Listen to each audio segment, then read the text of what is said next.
And here we go. Race 1 underway between Lakehope2 and Theotime812, and we've got pretty quick extra bombs here. Both races going up to 3 bombs. You'll love to see early bombs. It means a lot more flexibility, a lot more capabilities for exploring the starting floors. Theotime812 are gonna need a quick reset. A little bit of a messy exit room with those ghosts chasing down.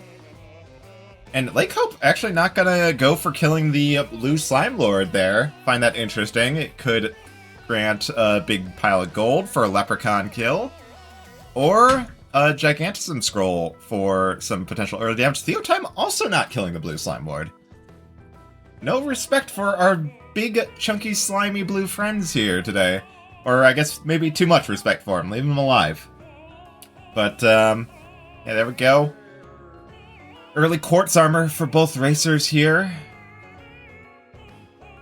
And... oh, red bat. Misread on that red bat from Lakehope there. Gonna be taking the death there. So, quick reset for Lakehope. A little bit of a messy start, but certainly not too late to find your bearings. And that's a nice throw bomb kill on Core Rift for Theotime812, who is rewarded with a titanium flail. That's going to be a nice 2 damage weapon with a big U-shaped coverage around the player and a knockback effect. Checking this 2-1 shot, seeing Blood Shovel and a full map. Not going to be taking either one. Not able to afford the map as things currently stand, and with no bombs, not able to bomb out shop corners and get some extra funds. Oh, that is a bomb trap right next to a cracked floor for Theotime, so gonna make for a nice little shortcut. And Lakehope seems to have found a glass shrine, perhaps, and is running a glass dagger, glass shovel. That's going to give it up on Core Rift here for the quick kill. I think that's the right play here. Glass dagger, not something you're really looking to run long term. And going to be mirroring Theotime on this titanium flail. Checking this shop. Does have the bombs, though. Oh. Maybe going for the blood shovel? Yeah, go. Okay, no. Just gonna go for the map here.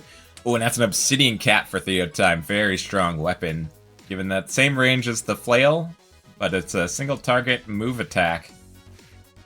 Very powerful. Also, getting up to 3 damage does mean you can break open those crates. Oh, but Theotime gonna go back to the flail. Interesting.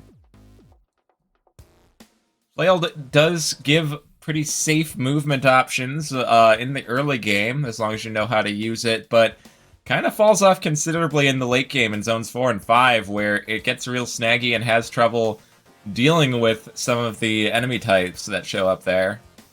Blade Masters in Zone 4 in particular.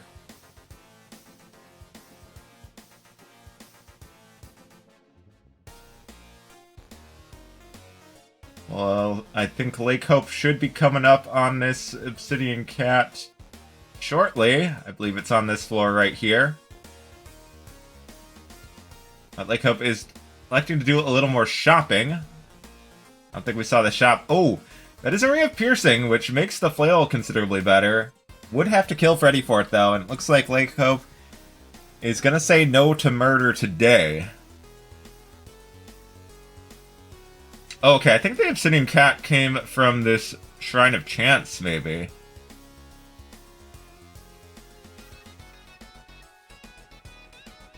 Glass Rapier, and yeah, there's the Obsidian Cat. Lakehope gonna be running this cat. Oh, Ring of Shielding getting popped there. As they head down to the Zone 2 boss.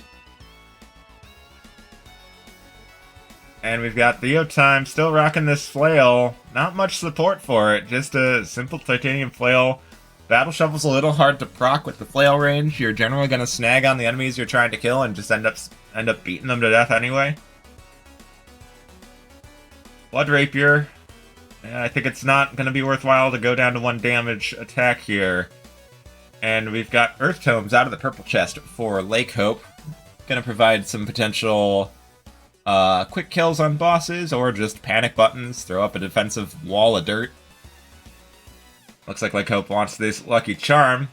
Pretty late to be picking this up in 3-1, but better late than never. You do want to try and get it before Zone 4 if you can, to protect against those pesky black bats. Cracked wall here for Lakehope, I think, considering if they want to go for it, and they are ultimately going to bomb into it. Going to be grabbing the glass slippers and glass armor. Glass armor breaks almost immediately to an unfortunate spirit spawn.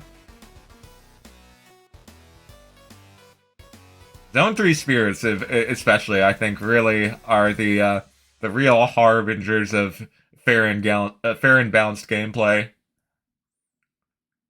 Or fair and balanced gameplay, as I was about to say, apparently, you know.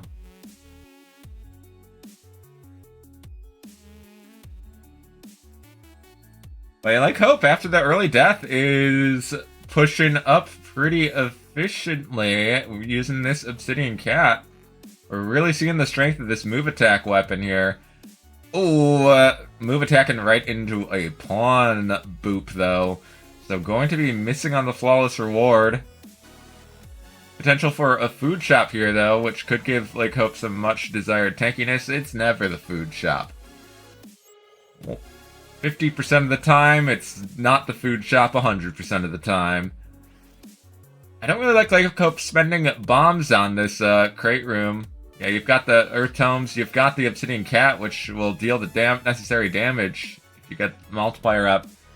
Going down to one bomb here, a little bit of a risky proposition. But looks like maybe getting bailed. Yeah, okay, 2 bombs. Passing on the other bomb? Really? Like, this is you're at 2 bombs. That's one short of what you want for the Necrodancer fight. And Theotime has more than enough bombs. Doesn't mean much if you get the distance advantage. If you're down the bomb advantage, and you're spending an extra 20 seconds on the Necrodancer fight at the end of the run. We'll see, maybe more bombs show up, but Lakehope for now going to take the lead, at least on distance. But if another bomb or like a blood shovel doesn't show up, I think Theotime currently... Oh, you gotta watch those narrow passageways on Zone 4, especially if you don't have the ooze boots. And that is exactly why. Getting boxed in. Lakehope is in the tunnel. In the tunnel. In the tunnel.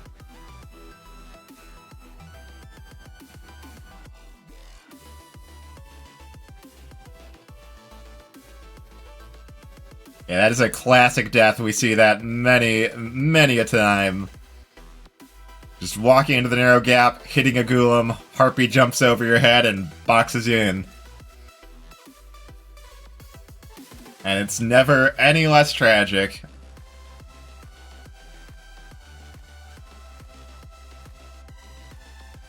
The Theotime with the commanding lead, doing some weapon transmogs, hoping to find something a little better, but this is 5-1. This item tier sucks. We're just getting a whole bunch of 1 damage weapons, and Theotime ultimately decided to just go roll with the 1 damage cutlass. Gotta be careful though, walking into an evil eye hit there, down to a heart and a half. This race is hardly decided yet. This is still definitely shaky for Theotime here, who needs to be able to finish this run out with a solid run. And Berserk spell. Little tricky there. It stops if you, for any reason, can't move forward, and that includes breaking a skull and getting blocked by the resulting skeleton.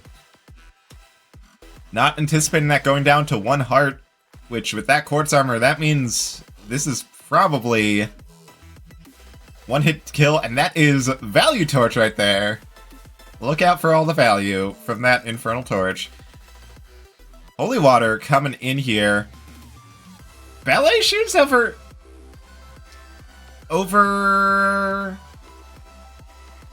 explorer's boots. Definitely not an advisable take there. Flawless reward is not really gonna give much value at this late, you know, so late into the game, especially with you only having one boss fight left. But explorer's boots gonna protect against those water balls, which I feel like sneaky water balls are low key one of the most frequent killers in the late game. Boots of Pain, you definitely don't want those. You can technically take them, but I don't think you'd like the results. 2 empty heart containers, I mean, you can pick it up if it makes you feel better, but it literally does nothing to help you. Like, we've already found the crate for the floor, so you're not getting food here. Those heart containers are almost certainly just gonna stay empty for the rest of the run. And Theotime gonna head into Deadringer, and we kind of have a unusual Deadringer approach to start. Okay, gonna take out the sarcophagi though, at least, so that's a good start. Oh, and we got the chain parry with the Ogre Club. I urge newer runners, learn your lure strats. Because I think this is a lot scarier than just doing the lure strat. Does manage to get the flawless, though.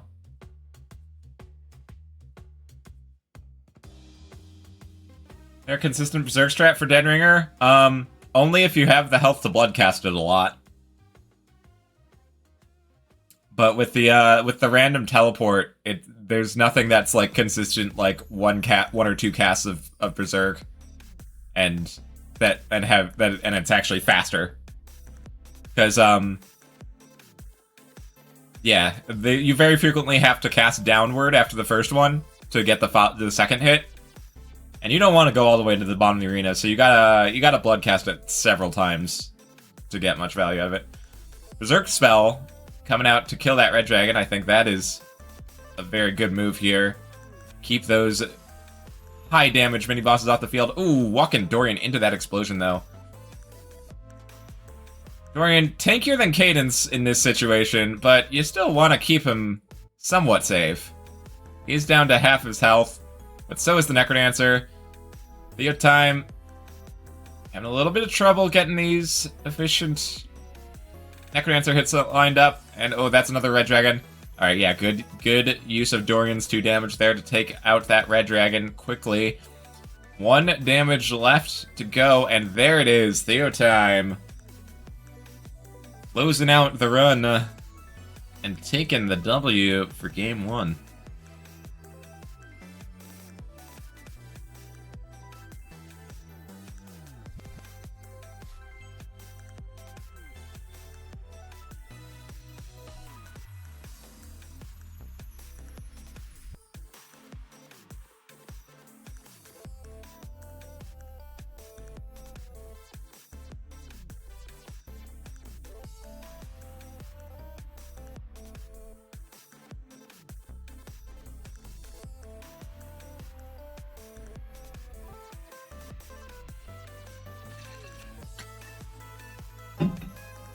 Is it possible to join CoNDOR? Yeah, you can jump in for week 3. The more the merrier, honestly. The racing pool's a little smaller compared to some of the seasons past, but, you know, it's been a while since we've had a big tournament, so I'm not surprised the event is smaller, but I'm hoping that we can maybe build some hype for a big Season 16. What with Synchrony having its official release date coming up. And the official release date, I anticipate it very likely will come with some additional new content. So you'll have to keep your eyes peeled for that.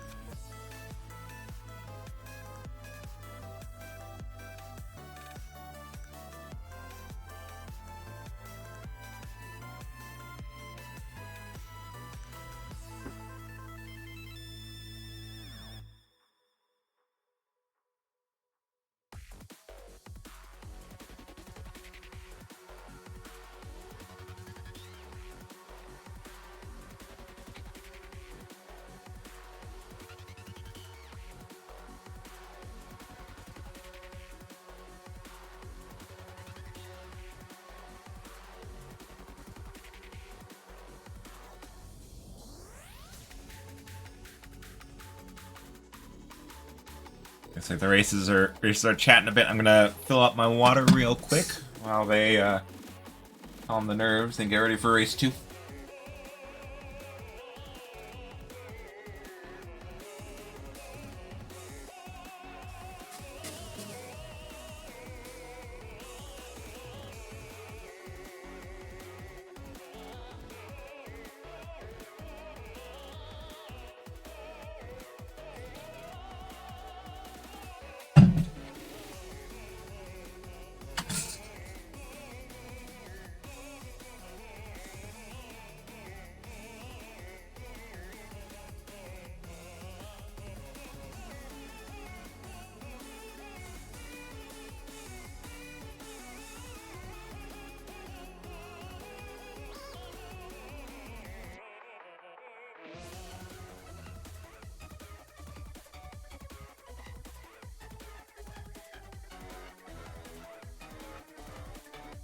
Yeah, Plectro, you got it right. It just derives a random 5-item code based on the numerical seed. Gives a more clear visual representation of the seed that's been typed in to catch wrong seeds. We actually had...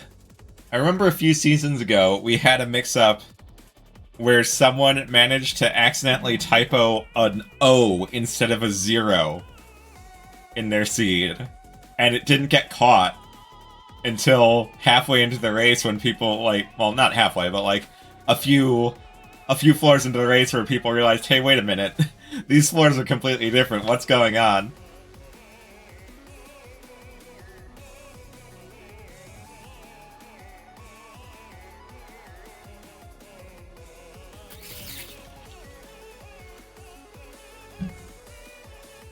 Alright, we got race 2 coming in here. Lakehope going the wrong way, gonna just throw out the quick reset. Always important. Remember in the early game, like in the first floor or two, that quick reset button is always there to help recover from, you know, some silly error that costs you a lot of health, or just a mismap and you're gonna have to backtrack. The quick restart button for the first 20 seconds or so of your run, generally gonna be your friend.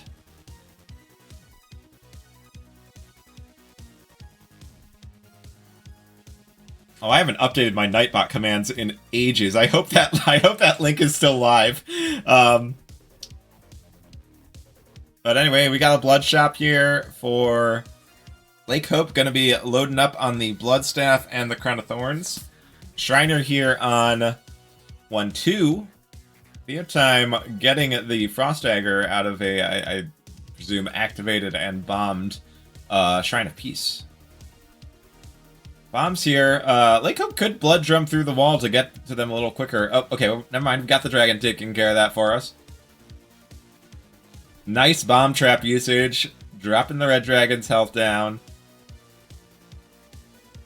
And, oh, that's a Shrine of Darkness on 1-3 for Theotime812. Looks like Lakehope not going to go back to this Shriner.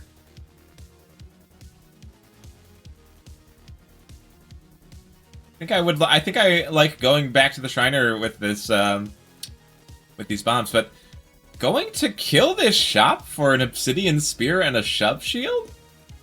It's an interesting decision. The Shove Shield is pretty strong.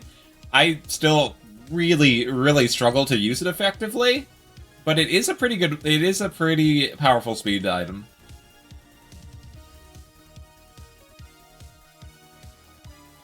It's sort of Courage Dash, but also not. It's really weird. I still don't have a good grasp of how to use it. Basically, you push enemies when you attack at close range. It's pretty wonky.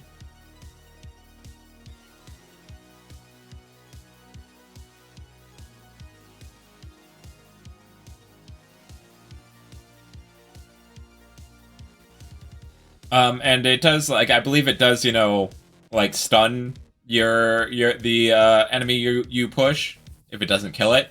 Kind of like, you know, like war knockback effect. Though I'm not exactly sure. I'm very unclear on some of the specifics of how it works. It is a very odd weapon, or well, it's a shield, but it's kind of a weapon. You can use it to crush enemies against walls, like with shove monsters. It is certainly one of the items of all time. That's all I can really say. Lakehope being really hesitant to use this blood drum to dig, but you got the Crown of Thorns. Definitely, this is a situation I think where you don't put much thought into it. If there's a wall blocking your way, you just blood drum that sucker down.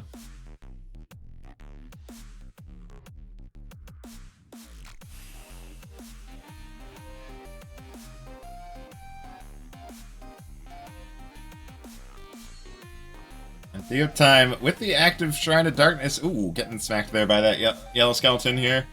And gonna leave the Leprechaun behind, not going for that Lucky Charm.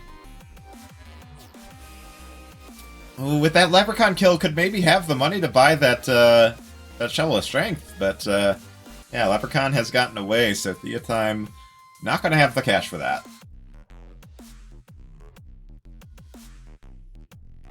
Yeah, Lakehope so far making fairly good use of the Shield of Shove. But it is just a one-hit shield like the Wood Shield, so if it ever blocks a hit, it's gone.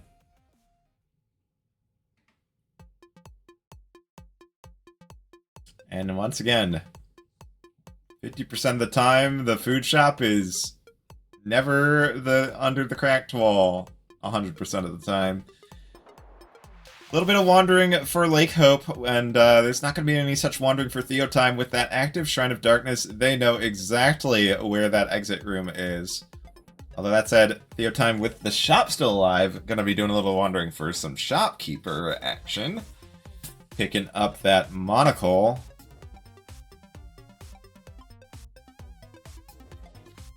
And this is pretty close right now. Both racers on to 3-3 now. Yeah, again, Theotime with the full mapping, not going to have any problems finding the exit on this 3-3. Going to be able to just push straight into it. Swipe down that blue dragon quickly and get on to the third boss. It's King Konga 3. Theotime's pace looking pretty solid.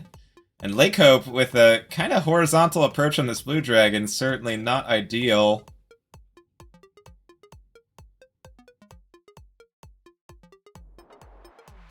And Lakehope onto Konga 3 as well.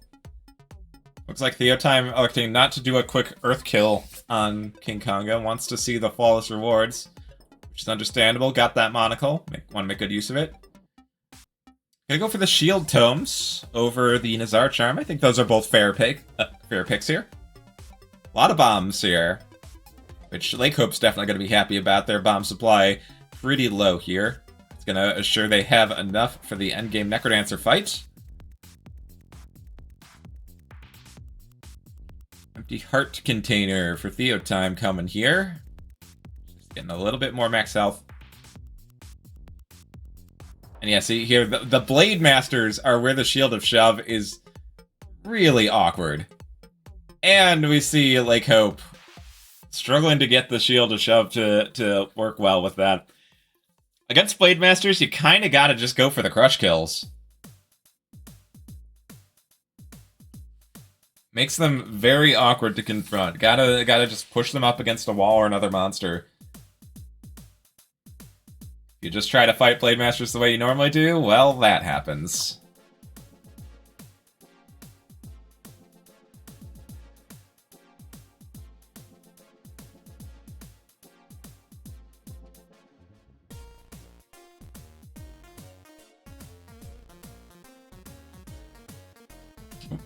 Theotime bombing the bomb. As we push through this 4-3, but Theotime's got to be careful. Theotime gave up the Leprechaun back in 2-2, so does not have the Lucky Charm for these Black Bats. Giving Theotime some real trouble. We're definitely seeing some nerves here In a way, sometimes your opponent dying can make nerves even worse sometimes, because now it just involves a complete shift in the mindset you have to use. You got to shift from trying to push speed into just trying to survive, and that can be a very awkward transition sometimes. But Theotime does reach the 4-3 exit relatively unscathed. 2.5 hearts of health. Looks like pushing up for a pulse kill here. Yep, gets the pulse kill on Deep Blues. And that's a Ring of Regen. I think you probably take that here. 2 damage broadsword's probably good enough, and that's going to provide quite a bit of healing over the rest of the run. Oh, there's a magic apple as well. Yeah, I can just bomb that. Tap up, get up to 6 health. And that shop down there's got even more health, some cursed hearts. You could swap to the Boots of Strength if you would like to maintain your 3 damage output. You just gave up for the regen. There's a potion as well. Okay, yeah, Theotime getting handed all the safety in the world. Still no armor though, but plenty of health. Gonna stick with the Explorer's Boots for protection against the water balls. I think that's totally reasonable here. Getting broadsword snagged, taking a pretty big dunk from that Minotaur, but still very, very strong on the health front. Could take the holy water to get a little healing back, but just gonna move on. I think that's reasonable at this point. I think you're just looking to finish this run, get it across the finish line here. Chicken and an obsidian shield in this shop here. Just topping that health right back up.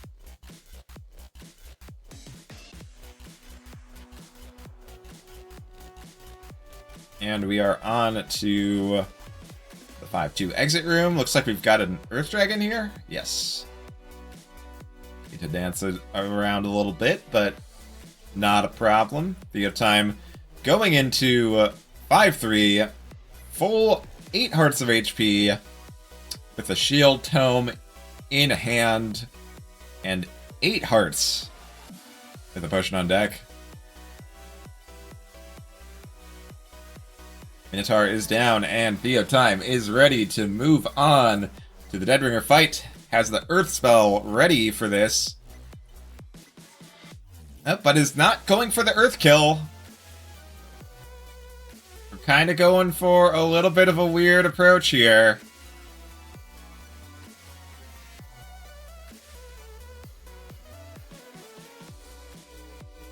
I don't like this. I don't like this at all. But apparently that was a flawless victory.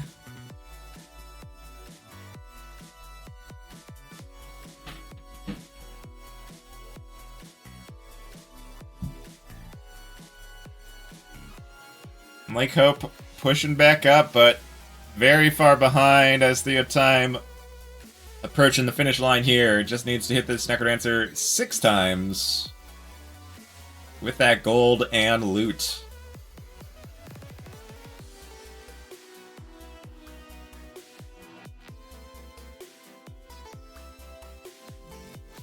Oh, Red Dragon come out. Nice pulse to clear it out of the way. Is that another Red Dragon? That is another Red Dragon! But combined strength of Dorian and Cadence, they're going to take it out real quick. 1 hit to go. And there it is. Theotime going up 2-0 in this Cadence set.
Alright, we're coming up on game number 3 here. Lakehope2 versus Theotime812. We'll see if Lakehope can put a point on the board here. Or if Theotime's gonna walk away with the clean sweep. And remember, after this, as soon as this is done, we are moving right into Lakehope2 versus a Ribbon Graph on Diamond, getting some 8-directional movement action. Love to see some Diamond races.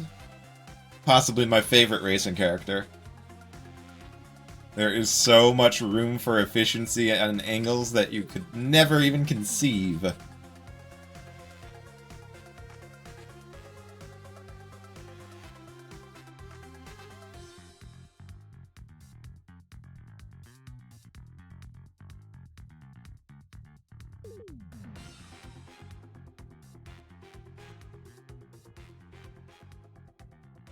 Theotime just plugging in his phone real quick, but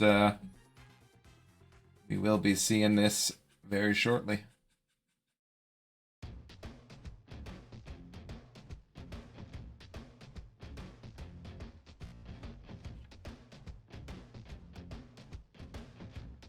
Ensemble mode is a mode where your character changes every floor.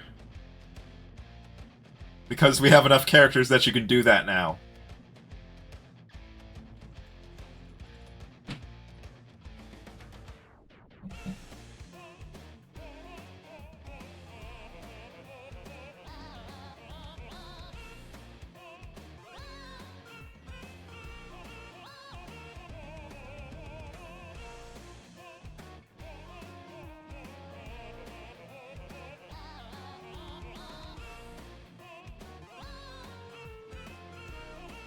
Alright, race countdown is on.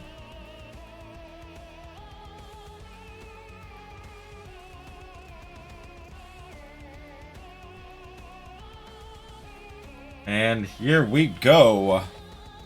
Race 3 coming in here. And we've got, okay, quick blue bat closet. Multiple blue bats. There's bats everywhere. Oh god, get them off. Alright, Theotime getting the Minotaur out of that bat closet and gonna be picking up the kill here. Lakehope finding a black chest, and it's got leather armor. Theotime actually backtracking to the shop. Everything's a little outside of his price range though, so gonna be leaving that behind. But on the plus side, does find leather armor, so that's always a plus. I don't believe ensemble mode includes Coda. Anyway, Theotime down to 1-2. Lakehope2 finding the blood shop. It's pretty okay. It's got some mapping on the torch of walls and a damage up in the titanium trident with that awkward forked range. It's a little bit of a snaggy weapon, but it does hit diagonally, so it gets around shields fairly well.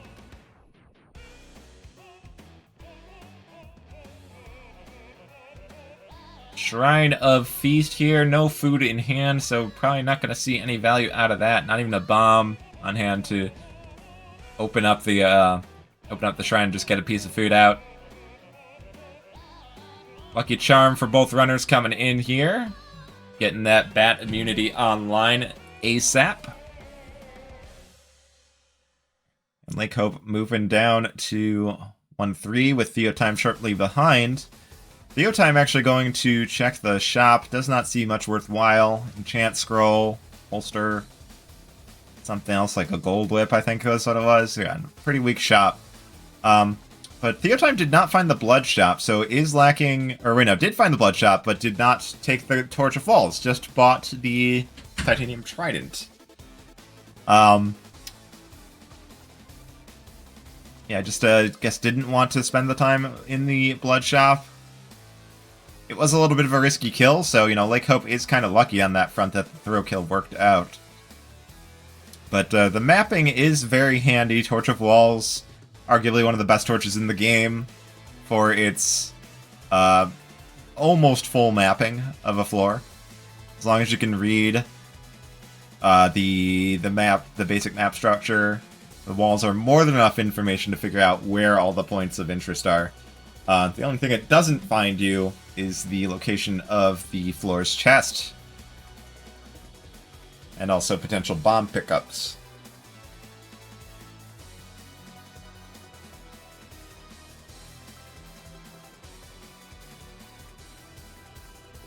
You 2 for Lakehope, looking like they're just gonna go for this trapdoor. Oh, okay, now gonna get the Minotaur out of the way. Well, Minotaur kind of going a little on the runaway there. Theotime checks this black chest, finds a karate key. Not interested in it. Gonna move on. Theotime's health looking a little shaky.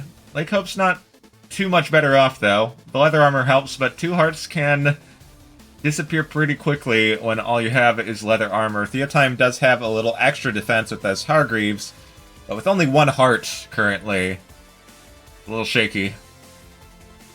Black chest for Lakehope. It's an obsidian staff. Gonna make the swap. Gets off the snaggy weapon. Oh, but that tar monster! That tar monster was scary. Tar monsters are very scary with obsidian weapons because their grabs immediately kill your multiplier, and you only have a 1 damage pokes to shake them off. And yeah, after that, Lakehope gonna swap back to the trident. Don't think I can fault them for that. Theotime to the Deep Blues fight a little bit ahead of Lakehope. A little bit of a silly trident throw there. Would have been better to just go off, just lead with the fireball that one-shots the king in Deep Blues 2. Has 5 HP. Ooh, and this Fire Shrine. Lakehope's gonna bomb for it. Oh, and get snagged on the hot coals. And it's gonna go for the quartz armor. I think with the current health situation, it's a little sketchy, but Lakehope does have that heal spell on standby. So we'll be able to patch it up. And Theotime goes for the throwing charm. Pretty strong with the trident, honestly. I think I prefer, with the trident in hand, I think I prefer the throwing charm here. Gives you a nice big wide throw to help clear out rooms without having to worry about losing your weapon. Oh, but Theotime, not able to handle this trapdoor arena, gets stomped out by the blue dragon, but Lakehope snagging on the trident and tries to stair heal, but blood heals next to the stairs instead. And it's a double death full reset.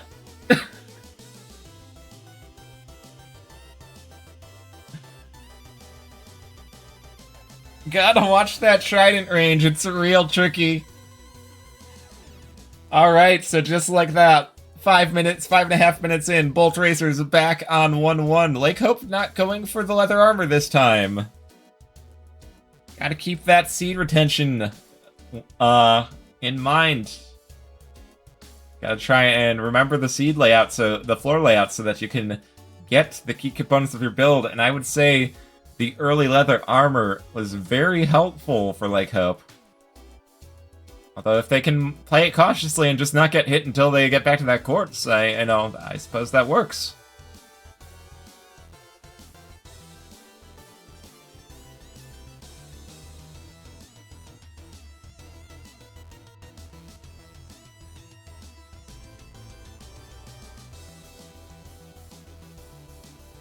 Red Dragon kill for Lakehope.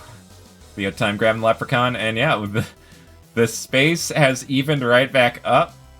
Theotime up the leather armor, Lakehope up the health, the Torch of Walls, and Blood Drum.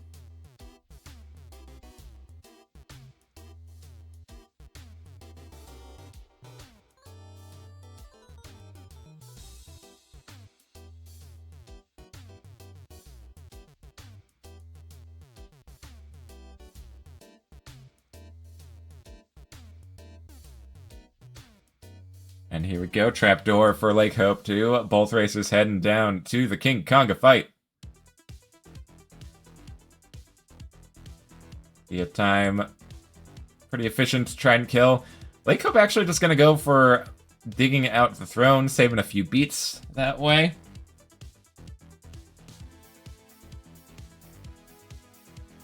little tip for racers on King Konga 1. If you only have one damage output, so obviously not the case here, it's generally better not to destroy the throne. You'll save yourself some resources, and yeah, if you have if you only have one damage, and you have to hit Konga once, wait for him to teleport and walk back to you and hit him again, at that point you're not really saving much time over just killing the Konga lines normally. So, just something to keep in mind. I think it's a mistake I often see a lot of runners, even ones at a fairly high level, making. But in this case, with the 2 damage, able to just poke King Konga down in one hit, blood drumming the throne out is going to save a little bit of time.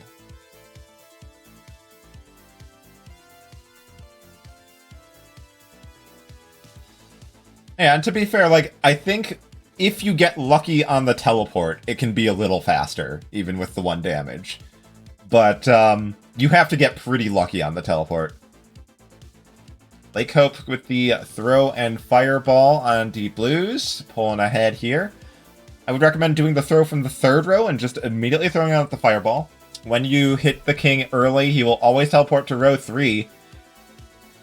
Like, I wanna emphasize that if you throw from row 2 and then try and step up for the fireball kill, that is not safe.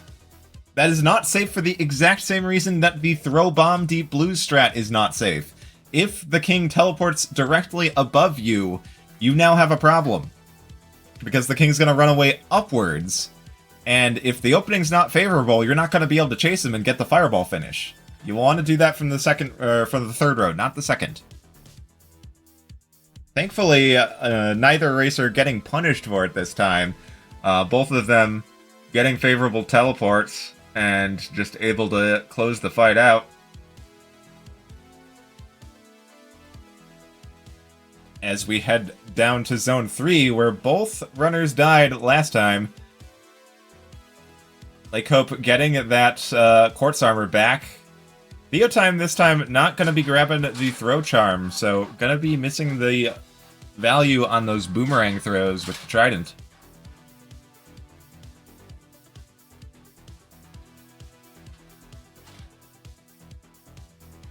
Does that change if you have the base dagger, since you can throw it away for the 2nd hit?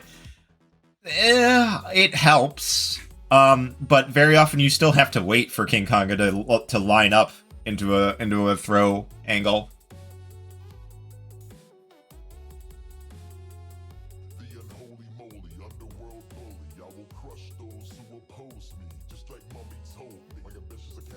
But yeah, I find myself generally not liking destroying the stage or destroying the throne if I only have 1 damage on King Konga 1.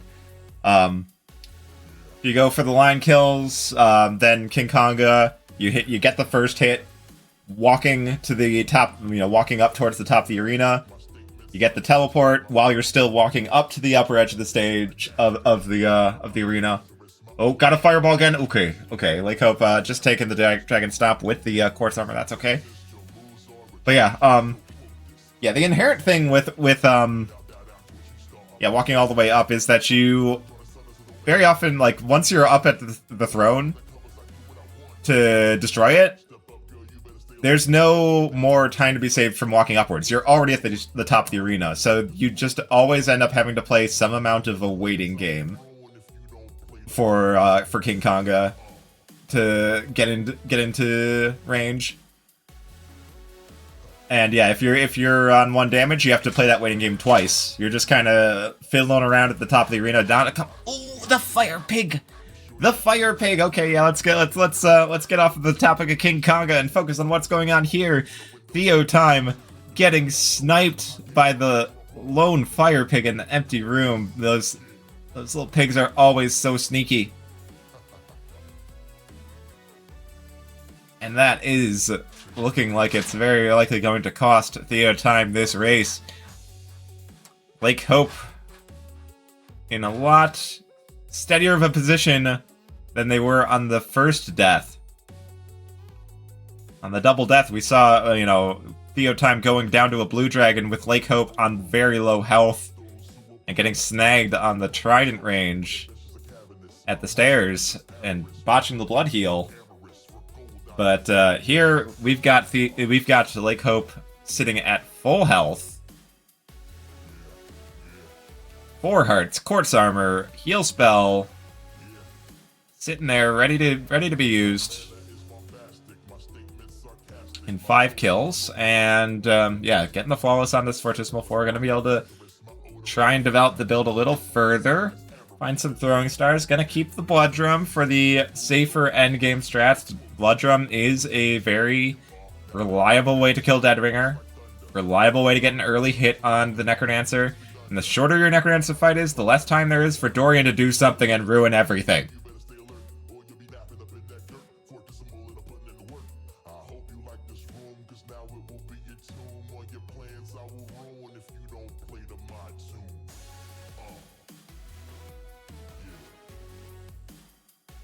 And yeah, Theotime with another death. Looks like Theotime probably gonna take a little bit of a breather here. Getting, I think, hit with the old... Oh, yeah, no, just a bounce trap setup. Gotta watch those tricky floor traps. They're mostly harmless. But Uncle Eli warns us of more dangerous things to come. Like, killer skeletons, for instance. Shovel of Strength there for Lakehope. I think I'd take that here. Get up to that 3 damage Trident swing.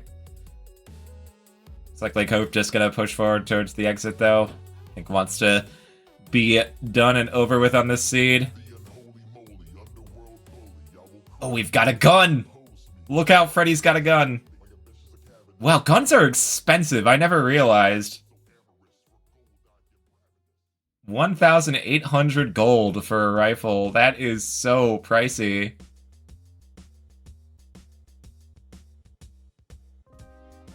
No, bats are very predictable. They are random. You can always count on them to be random. It's true.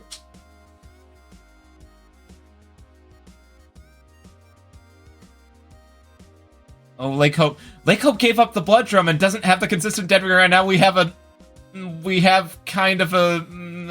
I don't know what Deadringer strat. Oh my goodness.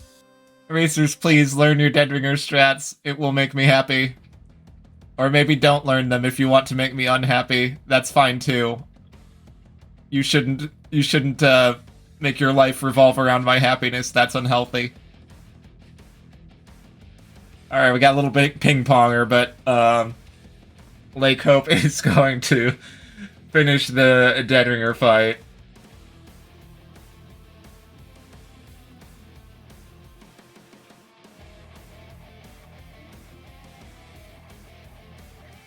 And coming up on the Necrodancer fight does have that Ham on backup for health. Both characters here equally tanky, but Cadence with the Ham to chow down on if the going gets really rough. 4 hearts, 1.5 points of defense for both characters here.